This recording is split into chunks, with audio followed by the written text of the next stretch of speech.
ও আমার একটা হৃৎপিণ্ড, সেটাই আল্লাহ নিয়ে গেছে। পরশুদিন বলছে, বাবা আমার একটা বরখা কিনে দাও। আমার স্যান্ডেলটা দেখেন 3 বছর পুরাতন ছেঁড়া, কিন্তু আমি আমার স্যান্ডেলটা পাল্টাই না, সেলাই করে নেই, কিন্তু আমার বাচ্চাদেরকে আমি কষ্ট পেতে দেই না। শুধু একবার বলছে, বাবা লেচে খাবো। আমার মেয়ের মোবাইলে আমার না হলে 500 ছবি আছে। আমি এখনো সাহস পাইনি আমার মেয়ের একটা ছবি বের করে দেখতে। আমার সে সাহস নাই। আমি সেই সাহস হারাই ফেলছি, কারণ ও আমার ছিল হৃৎপিণ্ড। ওর জীবনে এমন কোনো চাওয়া নাই যেটা আমি পূরণ করি নাই। পরশুদিন বলছে, বাবা আমার একটা বরখা কিনে দাও। আমার চাচতো ভাই বললো, ভাই ইসলামপুর থেকে 300-400 টাকা পাওয়া যায়। আমি সাথে সাথে নিউ মার্কেট থেকে আমি 1000 টাকা দিয়ে আমার মেয়েকে বরখা এনে দিচ্ছি।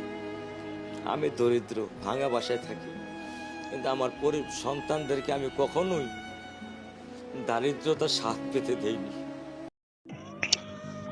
আপনারা জানেন যে আমি প্রায় সময় রোস্টিং ভিডিও করি, কিন্তু আজকে হঠাৎ করে একটা ভিডিও মেক করতে এসে আমি ফেসবুকে এই ছোট শিশু রামিজ স্যার যে ধর্ষণ করার পর যে মৃত্যু হয়েছে এইটার নিউজটা দেখে মানে নিজেকে আর কন্ট্রোল করতে পারতেছি না, যে মানুষ কতটা পশু হলে এভাবে একটা ছোট্ট ফুলকে পৃথিবী থেকে সরিয়ে দিতে পারে।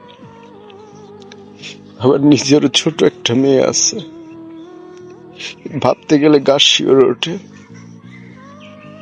যে দেশটা কোথায় চলে গেছে, কি পরিণতি হয়ে যাচ্ছে দেশের। এদের বিচার করার মতো কেউ নেই। এই নিউজটা দেখার পর যে একটা বাবা কত কষ্ট পেলে এভাবে কথা বলে, তার ছোট্ট মেয়েকে নিয়ে যাই সে তো বুঝে যে সন্তান কি, যার নাই সেও বুঝে। আমার বাংলাদেশ সরকারের কাছে একটাই আবেদন, এরকম পশুকে ধরে প্রকাশ্যে এনে যেন বিচার করা হয়।